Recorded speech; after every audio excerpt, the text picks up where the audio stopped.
ನಮಸ್ತೆ ಸ್ನೇಹಿತರೆ, ನಾವು ಪ್ರೀವಿಯಸ್ ಕ್ಲಾಸ್ನಲ್ಲಿ ಕ್ರಿಯಾ ಸಮಾಸ ಅಂದರೆ ಏನು ಅದರ ಉದಾಹರಣೆಗಳನ್ನು ತಿಳ್ಕೊಂಡಿದ್ದು.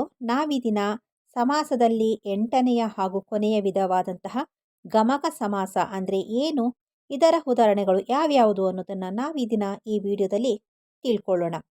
ಓಕೆ, ಗಮಕ ಸಮಾಸ ಅಂತ ಹೇಳಿದರೆ ಪೂರ್ವ ಪದ ಅನ್ನೋದು ಸರ್ವನಾಮ ಇಲ್ಲ ಕೃದಾಂತಗಳಲ್ಲಿ ಒಂದಾಗಿರುತ್ತೆ.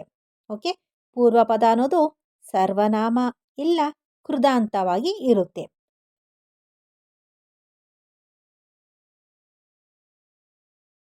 ಇನ್ನು ಉತ್ತರ ಪದ ಅನ್ನೋದು ನಾಮಪದವಾಗಿ ಇರುತ್ತೆ.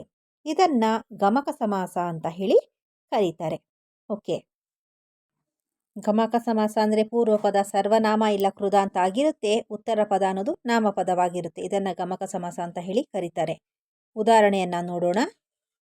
ಇವನು ಮುದುಕ, ಈ ಮುದುಕ.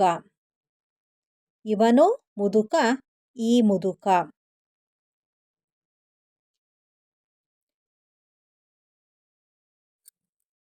ಅವು ಪ್ರಾಣಿಗಳು, ಆ ಪ್ರಾಣಿಗಳು.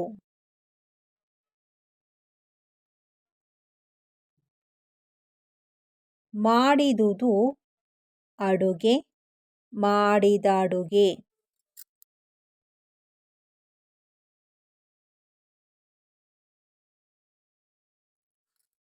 ಬಾಡಿದುದು ಹೂವು, ಬಾಡಿದ ಹೂವು.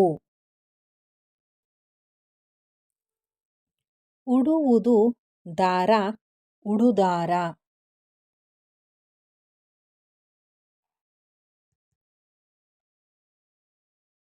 ಅದು ಕಲ್ಲು, ಆ ಕಲ್ಲು.